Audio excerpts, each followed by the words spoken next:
À l'occasion des Journées internationales des droits de la femme, nous voulions vous présenter ces deux dessins. Le château de Chantilly conserve tout un ensemble de portraits historiques dessinés. C'est l'un des fleurons de ses collections. On connaît bien sûr le fonds Clouet, qui est exposé en ce moment autour de la thématique des guerres de religion. Mais un autre fonds existe aussi, c'est le fonds Lagneau. Lagneau est un artiste qui était actif dans la première moitié du XVIIe siècle. On ignore tout de lui, son prénom, les dates exactes de sa naissance, de sa disparition.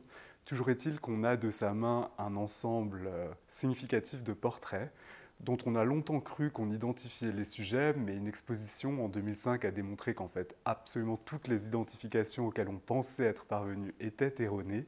C'est le cas des deux dessins que vous voyez ici qui représentent deux femmes anonymes qui attendent leurs identifications. Sans doute n'y arriverons-nous jamais puisque l'agneau ne représentait pas uniquement les femmes à la cour, les femmes de haute naissance, mais avait une prédilection pour le goût populaire en fait et pour les sujets populaires.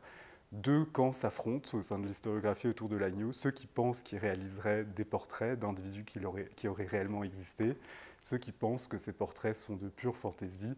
Sans doute ne connaîtrons-nous jamais la solution.